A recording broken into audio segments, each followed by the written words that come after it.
So GOP operative Steve Schmidt generated a bunch of headlines this week. Here's why. Take a look at this tweet. He said, 29 years and 9 months ago, I registered to vote and became a member of the Republican Party, which was founded in 1854 to oppose slavery and stand for the dignity of human life. Today, I renounce my membership in the Republican Party. It is fully the party of Trump.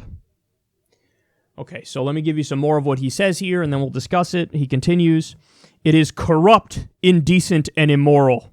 With the exception of a few governors like Baker, Hogan, and Kasich, it is filled with feckless cowards who disgrace and dishonor the legacies of the party's greatest leaders.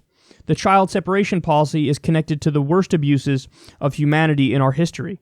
It is connected by the same evil that separated families during slavery and dislocated tribes and broke up Native American families. It is immoral and must be repudiated. Our country is in trouble. Our politics are badly broken.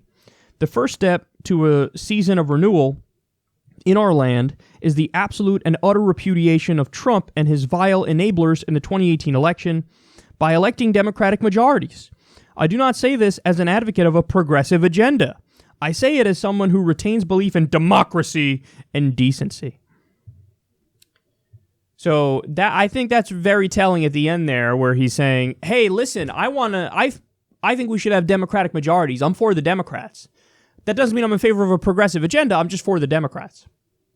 Make a little logical connection there for you. That would mean the Democrats don't have a progressive agenda. And Steve Schmidt likes that.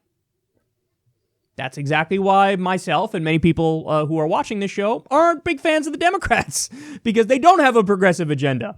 So, guys like Steve Schmidt, they want to solidify the legacy of the Democratic Party in the modern era as a party of neoliberal centrism and corporatism.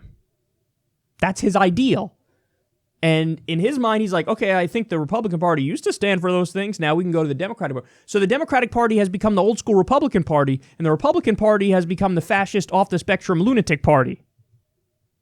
That seems to be a little bit of the indication of what's going on here. Now, to break this down further, okay, am I happy that he's leaving the Republican Party and he's taking a moral stand?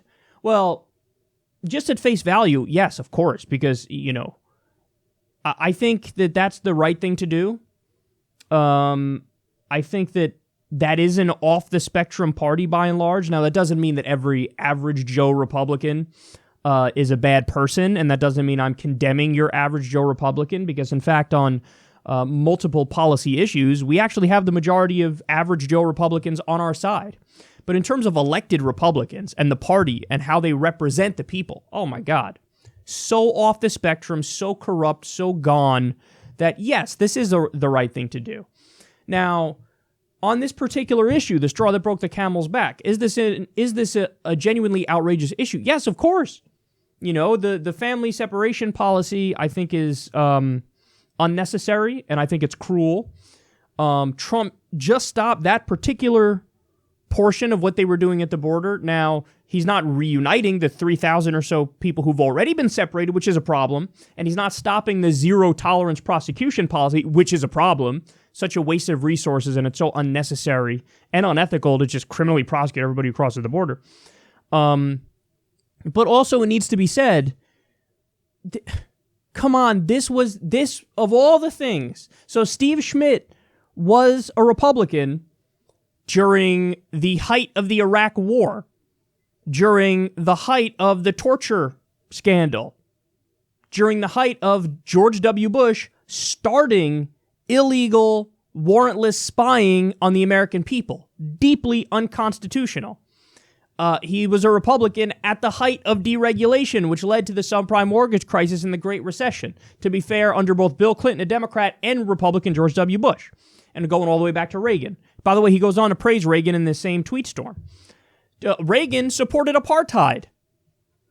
So, you're cool with the Iraq War, an illegal war against a country that didn't attack us, where minimum 200,000 civilians were killed. You're cool with torture.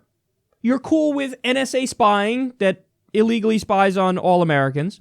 You're cool with the party that ran the fucking Southern strategy, which was openly saying, we're trying to get racist white Southerners to vote for us because that is our constituency. So we are running on a platform openly against black and brown people and minorities.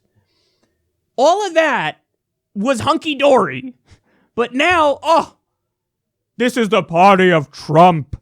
See, this is exactly what we've been warning you about all along, which is this notion of Donald Trump as a unique evil. That's just fundamentally inaccurate. He is evil, without a doubt. But he's not a unique evil. Because to say he's a unique evil gives the rest of the Republican Party, the elected officials, and their monstrous policies and their off-the-spectrum actions, it gives them a total and complete pass.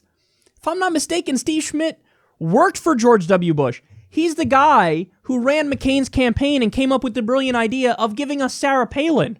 It can be argued that Sarah Palin was the precursor to a Donald Trump presidency. So, this is a little bit to me like Charles Manson having a come to Jesus moment where he's like, you know what? Maybe murder is wrong. Well, you were responsible for the murder of so many people in the first place. I don't really give a fuck what you think now, bitch. So it's just, that's the thing that annoys me to no end. This idea that every other action from this establishment Republican Party prior to Trump, we were such a great party during the Mitt Romney era and the John McCain era and the fucking George W. Bush era. No. You were neocons. You never met a war you didn't fucking like. You wanted to deregulate Wall Street, which would lead to the crash of the economy. You want to increase income inequality with terrible rigged policies in favor of the rich against the little guy. You were shitty every step of the way.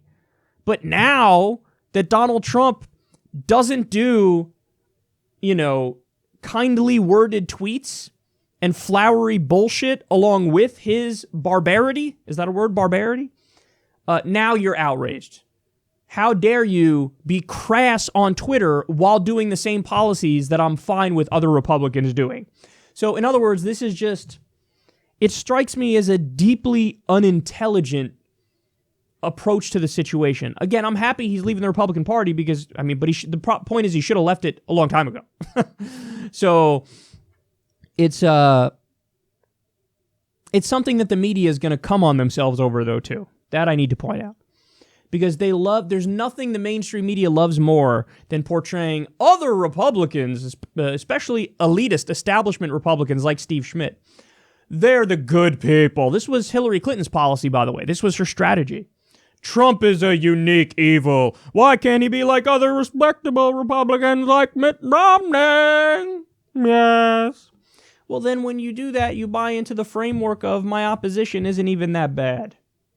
I kind of agree with my opposition. Terrible political strategy on top of just fundamentally being untrue, like the other Republicans are great or something. So, damning with faint praise. The media is going to say, what a reasonable, responsible human being. And people are going to fall right into that trap again of acting like other elected Republicans are good people. And it's just Trump who's bad. Well, do a little exercise for me. 538 tracks the voting records of all these different Republicans. Go ahead, check and see. What are the ranges in terms of how often they vote with Trump, how often they agree with Trump? What are the ranges? Go take a look-see. You let me know. It ranges probably from 80% to 100% in favor of him. I've never seen a Republican below 80% in terms of voting with him. So you don't get to vote with him on everything and then act like he's a unique evil and I'm so great. All that matters in politics is policy, and if you're agreeing with him on fucking everything, well, then you're the same as him. Just he has a more orange face, and he was a reality show host, and he does mean tweets. Congratulations, you're Donald Trump without the mean tweets.